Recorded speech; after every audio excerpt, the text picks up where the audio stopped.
Inductive जो sigma पे लगे, रेजोनेंस जो पाई पे लगे, हाइपर सिग्मा पाई बोलते पर याद बात नहीं देता। ये मैं अगले सेशन के लिए निकाल रहा हूँ कि जब तुम्हारा 12 भी हो जाए और तुमको तब जेओसी पढ़ने का रिवीजन का मौका मिले तो क्या करोगे, ये सोच के लिखाया जा रहा है। आफ्टर 1 ईयर जब इस समय आपका 12th हो चुका होगा, उस समय को बोले जीओसी रिवाइज करनी है, तो प्रॉब्लम ये आती है कि रजिस्टर अगर आप एक बार देखोगे तो शायद मोर देन 200 पेजेस हो चुके होंगे, तो बच्चा है ना देख के वैसे डर जाता है कि साला इतना कौन याद करेगा, और पंगा है रिवीजन का इश्यू रहेगा आपको। तो उससे अच्छा है कि पहले ये कंसाइज फॉर्म देखा करो ताकि ये बार बार आपको भूलने से बचा सके, ये इसलिए पढ़ा रहा हूँ। It's not the cut to cut system में कि इतना मिनिमम होना चाहिए, कुछ पढ़ो ना पढ़ो मिनिमम आपको इतना आना ही चाहिए। जैसे कभी इंडक्टिव सिग्मा पे लगता है, रेजोनेंस पाई पर लगता है, हाइपर सिग्मा पाई बोलते पर मजा नहीं आता। इनफैक्ट ये करो cation radical alkene alkyne benzene, ये मिनिमम एक काम हमें पता होना चाहिए ना।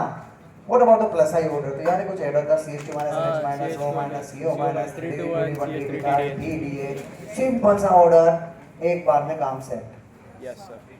अच्छा डाउट है माइनस साइड फेथ है, आधा याद करो, हाँ आधे बोली दो, कॉम्प्लीमेंट्री छोड़ो यार, दोनों करने जाते हैं तो नहीं इधर के रहेंगे न उधर के।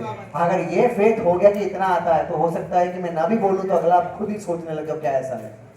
और पहला है कि पहले आधा फेथ याद करो, पूरा याद खाने की कोशिश मत करो, भूल जाओगे ना। केटायन रेडिकल का स्टील का ऑर्डर एक है, इलेक्ट्रॉन डोनर होना चाहिए। इलेक्ट्रॉन डोनर में रेजोनेंस भी आता है, हाइपर भी आता है, इंडक्टिव। अब सुनो केटायन रेडिकल क्यों, क्योंकि ये 6 इलेक्ट्रॉन के हैं और ये 7 इलेक्ट्रॉन के हैं। 8 बार एनायन होगा, वो मैं न तो लिखो ना याद करो, कॉम्प्लीमेंट्री दिमाग उल्टा कर देगा। दोनों साथ में कभी लिख के मत जाया करो, उसे कंफ्यूजन लास्ट टाइम तो बहुत ज्यादा हो जाता है कि यार वो प्लस था कि माइनस था। और मैं तो ये भी बोल रहा हूँ क्योंकि ड्रॉपर बेच का मेरा एक्सपीरियंस रहा हुआ है कि वो ना ये प्लस बोलते हैं, पता नहीं क्यों खुली चल जाती है, कि सर प्लस समझ में ही नहीं आता, इसलिए मैंने पहले लिखा तो इलेक्ट्रॉन डोनर बोल, मत लिख प्लस है प्लस है प्लस है, कोई नहीं पूछने वाला। तो बोल अगर तेरे को इलेक्ट्रॉन की जरूरत है तो तेरे पास कौन से ग्रुप होने चाहिए, देने वाले या लेने वाले, देने वाले की बात कर, खत्म कर, और आधा ही कर, टेंशन नहीं होगी। चलिए इसके बाद शायद आपको मैंने RS स्टेबिलिटी के रूल सिखाए थे। RS के रूल अगेन वही आए, पहला था मोर पाई बन याद है, फिर था ऑक्टेट प्लेट न्यूट्रल, याद आया कुछ, फिर बात हुई थी अपनी शायद ऑक्टेट न्यूट्रल के बाद में था, हाँ वो तो रेजोनेंस की कंडीशन बता रहा है, मैं RS की बात कर रहा हूँ। फिर था negative charge prefer on negative on more electronegative. फिर यहाँ पे था अपोजिट चार्ज के रूल था, याद करो अपोजिट चार्ज कब होंगे, नियर अच्छा है कि फार अच्छा है, नियर कब हो जब आपका ऑक्टेट कंप्लीट हो, और फार कब है जब आपका ऑक्टेट इनकम्प्लीट हो। Yes sir. इसके बाद हमने 2 लेक्चर बर्बाद किए थे। चलो उसके बाद हमने बात करी थी कंडीशन ऑफ रेजोनेंस, 6 कंडीशन थी, याद करो। पहली कंडीशन थी आपका p ऑर्बिटल पैरेलल होना चाहिए, सेकंड कंडीशन था p ऑर्बिटल कंटीन्यूअस होना चाहिए, थर्ड कंडीशन थी atom do not shift, atom को शिफ्ट नहीं कर पाओगे। फोर्थ कंडीशन थी टोटल इलेक्ट्रॉन हमेशा क्या होने चाहिए, कांस्टेंट। फिफ्थ था नेगेटिव ऑन मोर इलेक्ट्रोनेगेटिव, और सिक्स था या तो था extension, no extension of octet rule, या तो लिखा था no extension of octet rule, या लिखा था कि फ्लोरीन नाइट्रोजन ऑक्सीजन मैक्सिमम 8 ही बॉन्ड बना सकते हैं, मतलब 8 ही इलेक्ट्रॉन कर सकते हैं, ठीक है। तो नो एक्सटेंशन ऑफ, आपको ऐसा ही लैंग्वेज मिलेगा, no extension of octet rule for second period. इसका सही मतलब है सेकेंड पीरियड का मतलब वो मैक्सिमम 8 इलेक्ट्रॉन रख सकते हैं। इसके बाद आपको मैंने पढ़ाया था टाइप्स ऑफ रेजोनेंस, और उसमें कंसेप्ट सिखाया था, एक था 1-3 सिस्टम, जब चार्ज 1 और 3 के बीच जंप मारता है।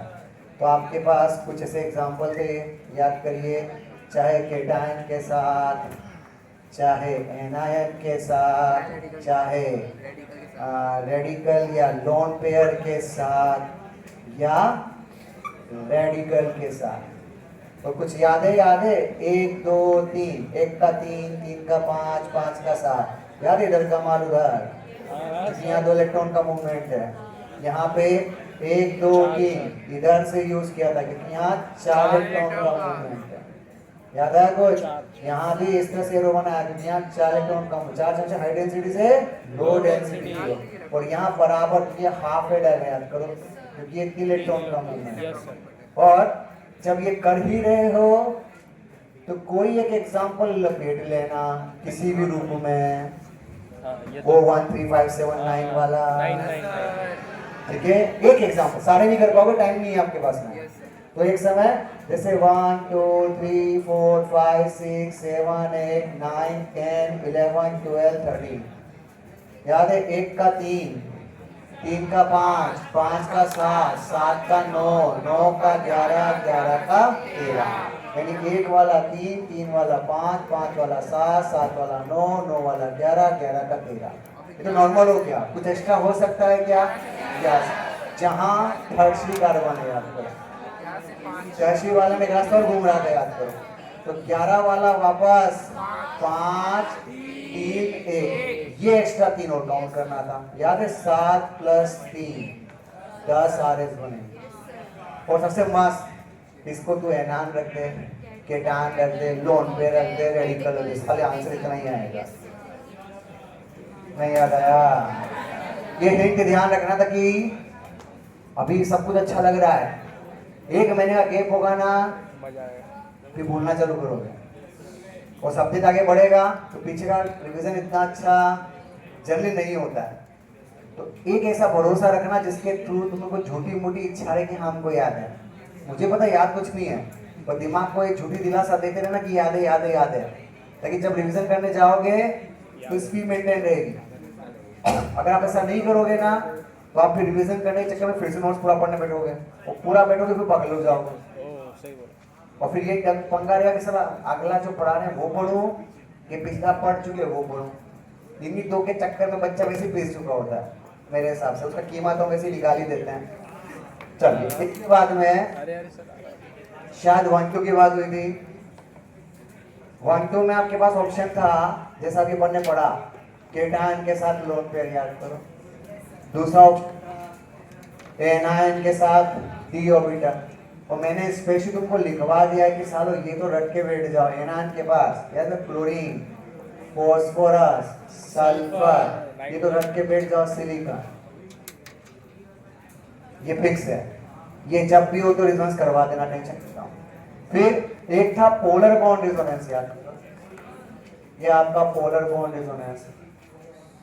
इसके बाद हमने शायद बात करी थी, एक ही रास्ता था नॉन पोलर के नाम पे।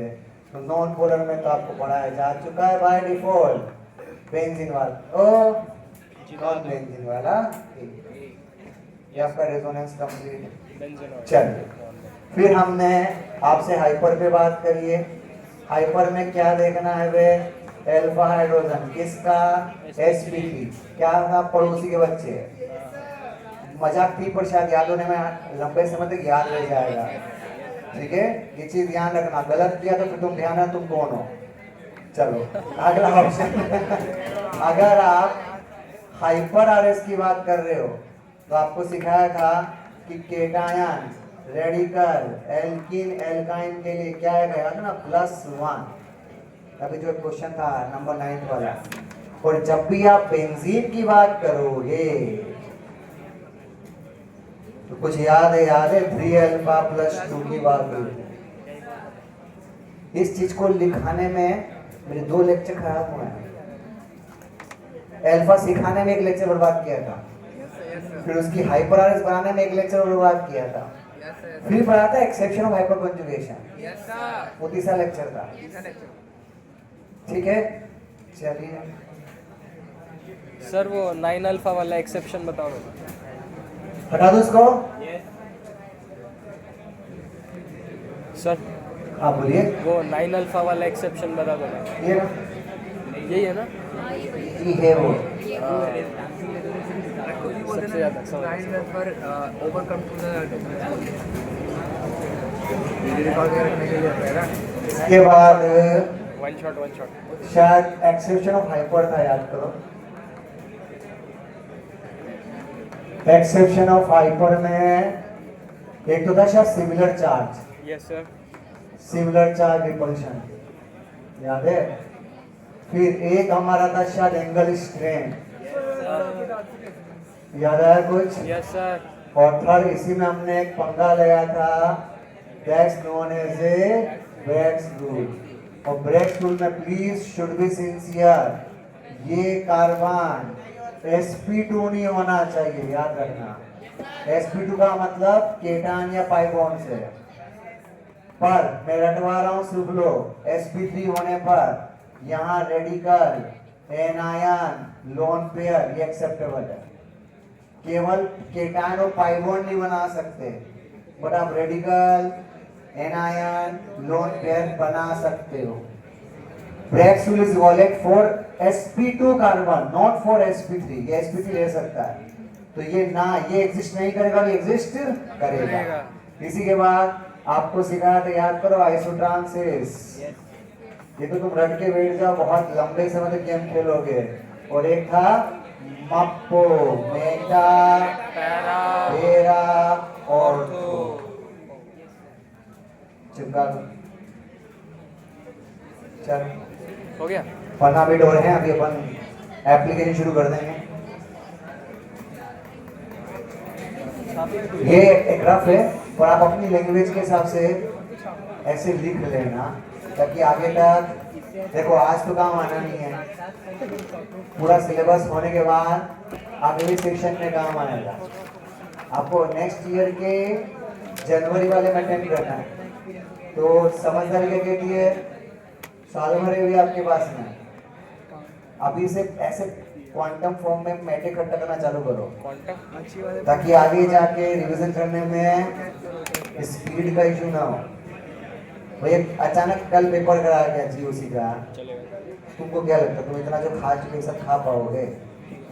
इससे हर सब्जेक्ट में थोड़ा मिनिमम एनर्जी कंजप्शन रूल को फॉलो करते हुए मैटर को इस फॉर्म में इकट्ठा करते चलेगा, ताकि वो आपको लंबे समय तक फायदा दे सके। ये तो पढ़ते जाओगे भूलते जाओगे, पढ़ते जाके भूल जाओगे। अच्छा डायलॉग भी पढ़ा क्या बे तुमने, तो भूलना ही एक का, आपके लिए नहीं है। चलो हटा दो इसको।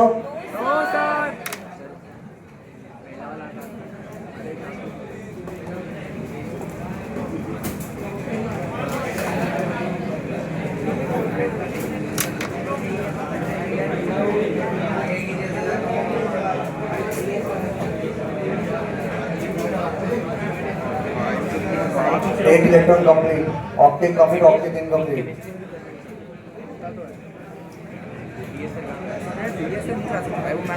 ये तो ऐसे लिखते ऑक्टेट कंप्लीट करते 8।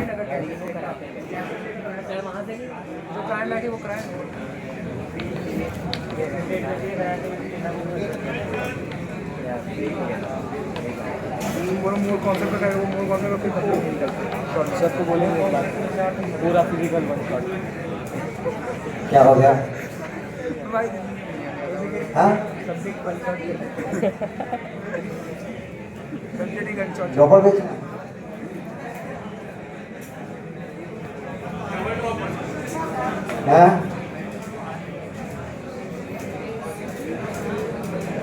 हो गया सर। चेहरा देखे दाब लग रहे हो।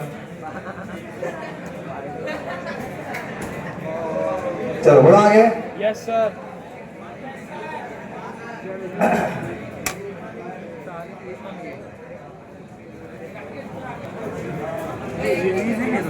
क्या याद है? H2 O minus CO minus 321 CH3DH। कौन सा बेटा? ये वाला, ये था केटान विद लोन पेयर, ये था केटान विद डी ऑर्बिटल रेजोनेंस, और ये वाला था polar bond resonance. Polar bond मतलब जिसके जो ज्यादा होते हैं उसको याद है ऐसे तोड़ते थे, यहाँ पे नेगेटिव यहाँ पे positive. Negative on, more electronegative, positive prefer on, less electronegative. हो गया सर, करो ना। फोटो में आगे। Yes sir. हाँ मैं रानी में ये हटा दो ना। Yes sir. उन्होंने पलटा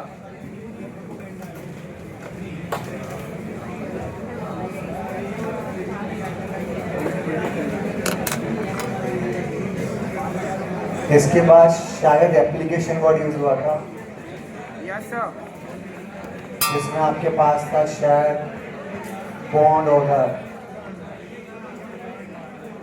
बॉन्ड लेंथ,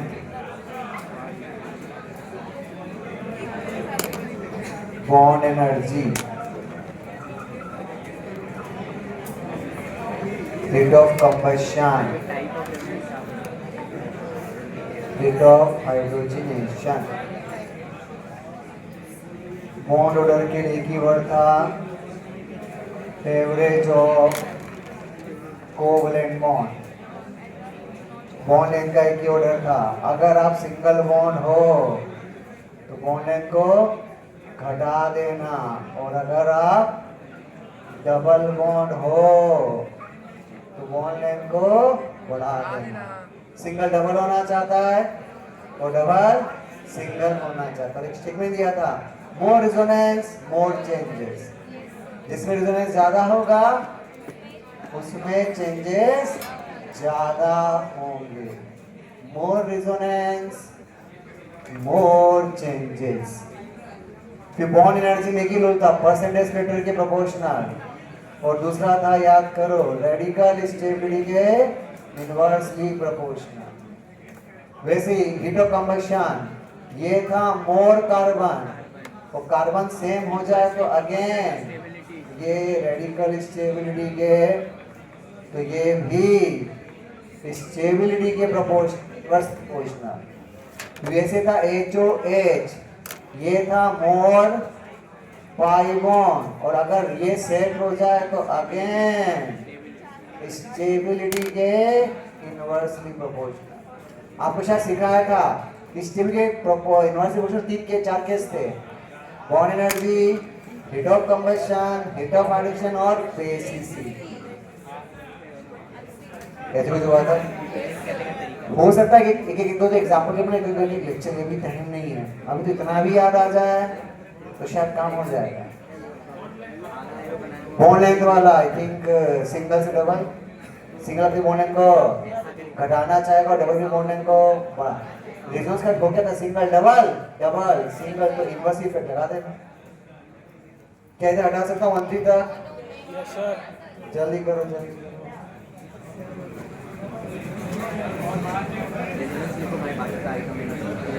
बोलिए ये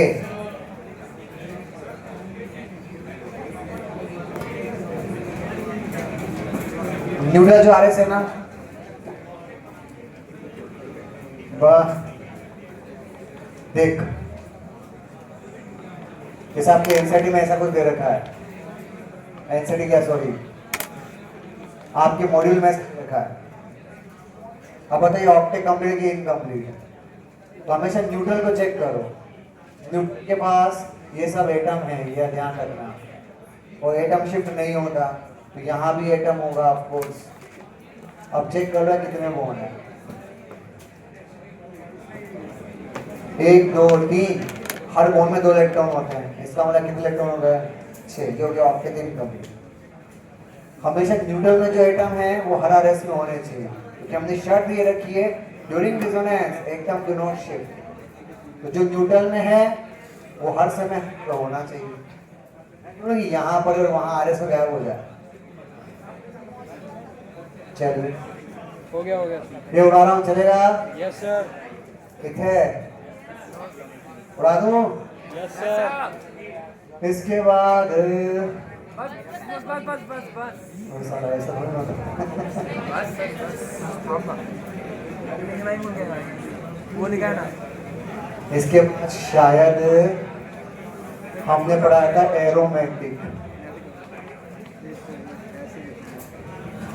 हमने कहा था एरोमेटिक बोलना अच्छा लगता है, याद नहीं करना है। हमेशा याद करो पहले क्या ढूंढना चाहिए, उल्टा चलते हैं। पहले हमेशा ढूंढो नॉन एरोमेटिक। नॉन एरोमेटिक का मतलब क्या बोलो, sp3 इन बिटवीन, आपका काम बहुत सा तो हो ही जाता है। या आउट ऑफ प्लेन, पर ये वर्ड है ना याद नहीं आता, इसे रट के बैठ जाओ। कौन सी, 8, 10 और 12 NUV, खत्म, बहुत एक करना है।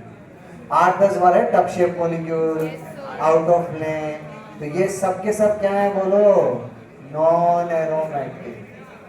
कहते हैं sp3 बीच में आ जाए या 8, 10। अगर आपको लग रहा है कि याद नहीं आ रहा तो याद दिला देता हूँ, ये लो याद है 8 वाला, भूल तो नहीं गए वे, ये 10 वाला और ये 12 वाला जो तुम्हारी 12 बजाएगा, ठीक है।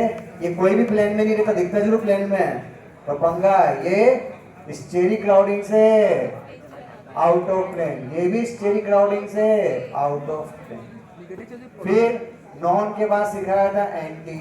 एंटी में आपको याद हो या तो 4 पाई या 8 पाई या 12 पाई, 4 पाई, 8 पाई, 12 पाई, ये रट के बैठ जाओ ताकि दिमाग खराब ना हो।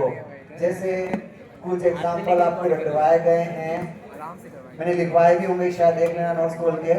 ज्यादा एग्जांपल नहीं, 10-12 एग्जांपल ही हैं।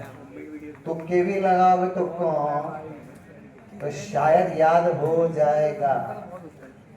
इनको तो तुम ऐसे रट के बैठ जाओ ताकि मगज में हो ही ना, लाइक दिस।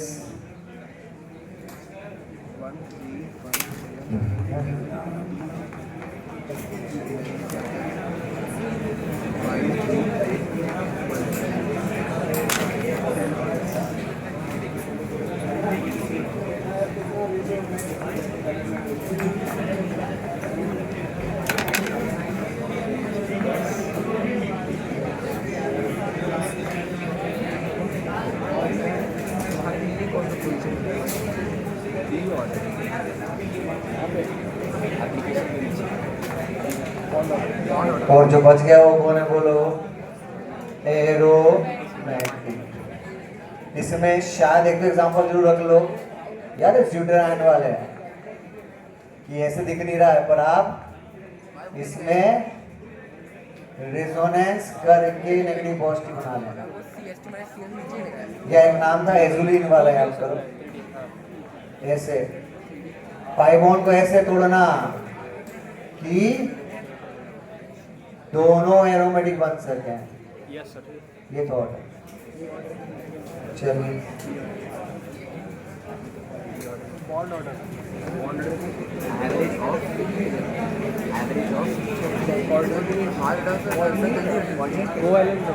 हटा दो।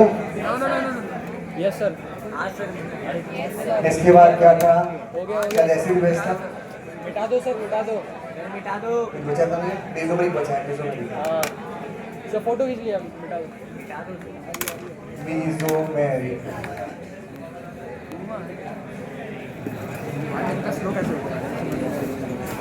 फोटो खींच लिया, मिटा दो। ये हटा दो। Yes sir.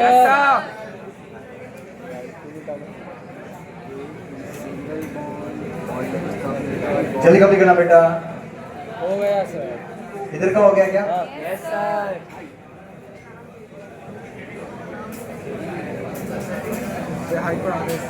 मैंने लिखा है, हाँ वो रट गया है। बेंजीन कौन था? बेंजीन का पहला एटम याद है, उसके पास एनान या लोन पेयर हो तो इलेक्ट्रॉन डोनर, इसी को क्या बोलते हैं, प्लस एन या प्लस आर। और बेंजीन का पहला एटम उसके पास पार्शियल पॉजिटिव या वेकेंट पॉजिटिव हो तो इसको क्या बोलते हैं बोलो, इलेक्ट्रॉन एक्सेप्टर। इसको क्या बोलना, माइनस एन या माइनस आर। बहुत है। और एक और चीज, चाहे डेंसिटी बढ़ाओ या घटाओ, हमेशा ध्यान रखना रिजोनेंस और हाइपर हमेशा कहाँ लगते हैं बोलो, ऑर्थोपेरा पर। मेटा पे ये चार्ज कभी जाता ही नहीं है। ठीक है, इसके बाद शायद हम आए थे बेस और एसिड और शायद ये तो मैं बहुत पाली अच्छा फिर भी वन शॉट. ये तो बड़ा है। ये डब्बा चलेगा Yes, yes, yes, sir. हाँ Yes, sir.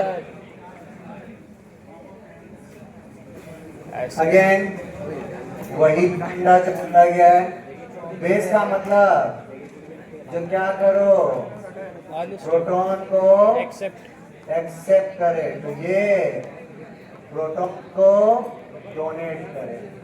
बेस का मतलब आपको क्या देखना है, Unstable. अनस्टेबल। और अनस्टेबल के लिए फिर वही बात, ग्रुप, पीरियड और सेम एटम में क्या देखते हैं, अनस्टेबल देखना है तो स्मॉल साइज, पीरियड में लेस इलेक्ट्रोनेगेटिव और सेम एटम पर लोकेलाइज या डीलोकेलाइज, लोकेलाइज। यहीं पे मिथाइल वाले का ऑर्डर याद आना चाहिए, याद है 2 1 3 अमोनिया, और इथाइल वाले का ऑर्डर आना चाहिए 2 3 1 अमोनिया।